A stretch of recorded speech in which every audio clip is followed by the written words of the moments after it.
The Galactic Council's emergency session hall fell silent as the massive view screen displayed the impossible.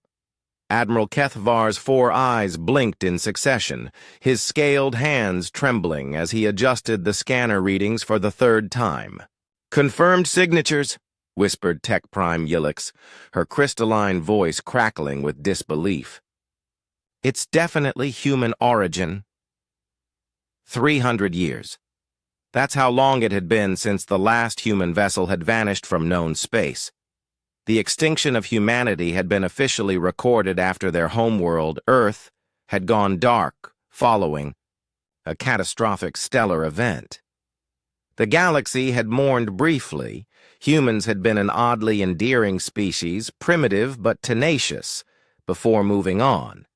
Space was vast, and civilizations rose and fell like cosmic tides. But now, drifting at the edge of the Kepler Nebula, hung a ship that defied every law of physics the Council understood.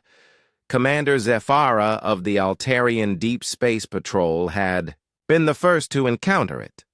Her crew's standard interdiction protocols had failed spectacularly when their tractor beams simply stopped working. Not overloaded, not deflected. They ceased to function entirely within a 3-kilometer radius of the human vessel. "The energy signature is unlike anything in our databases," Zephyra reported to the Council. "Our weapon systems shut down automatically when we attempted targeting protocols. Even our communication arrays experienced interference until we withdrew to a safe distance." The human ship itself was a marvel of impossible engineering.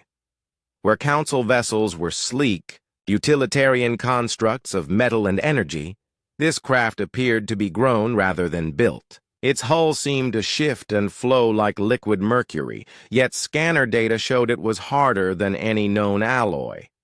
Organic-looking protrusions extended from its surface, pulsing with an internal light that hurt to look at directly. Most disturbing of all, it was responding to their presence. As the Council fleet maintained their cautious perimeter, the human vessel slowly rotated to face them. No one had given it their coordinates. No one had transmitted their position.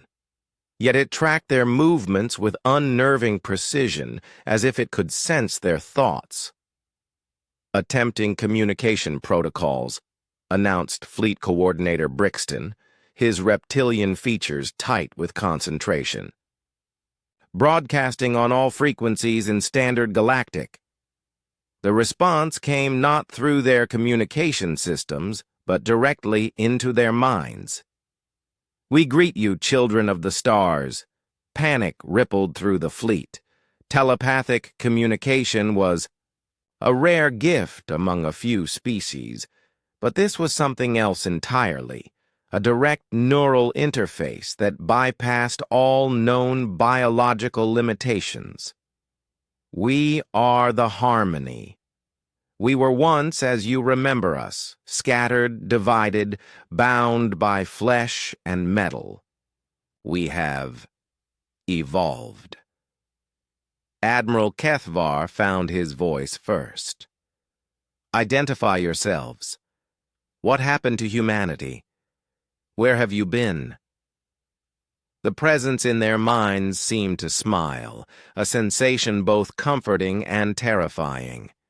"We went where you could, not follow. Into the spaces between spaces.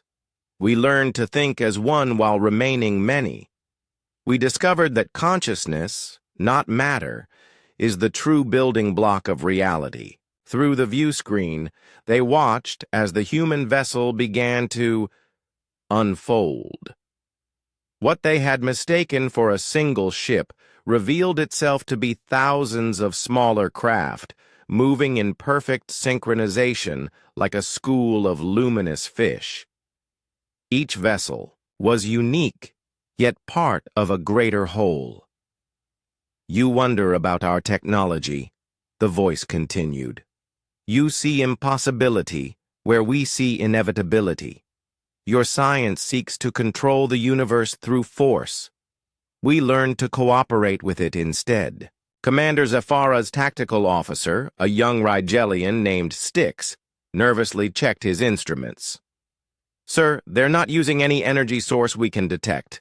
No fusion cores, no antimatter reactors, no zero-point extractors. It's as if the ships are powered by... nothing, not nothing," came the gentle correction in their minds. Everything. We learned to draw energy from the quantum foam itself, to navigate using the cosmic web's natural currents.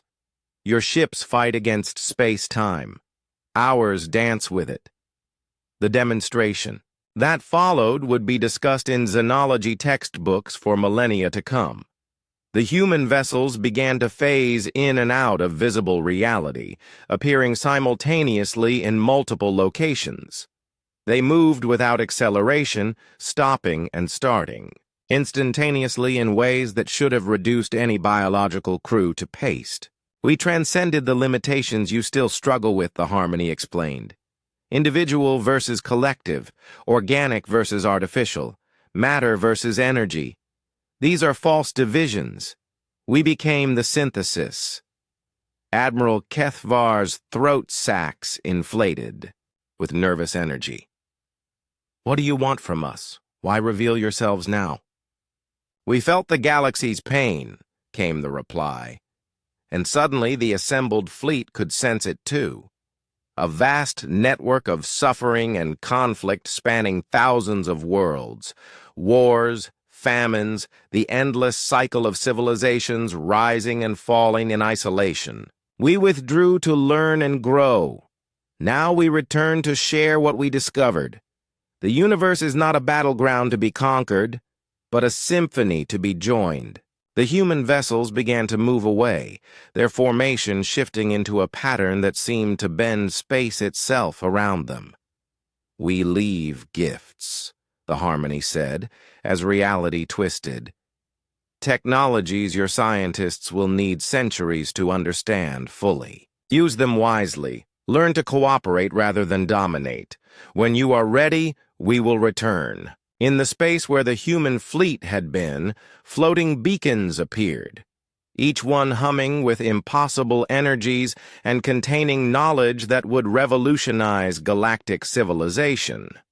As the last echoes of the Harmony's presence faded from their minds, Admiral Kethvar realized that humanity had not gone extinct at all. They had done something far more extraordinary. They had evolved beyond the need for extinction.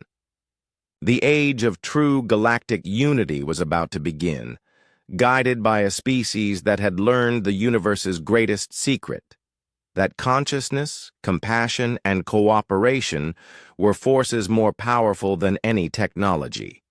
Humanity had not just survived their centuries of absence. They had become something magnificent.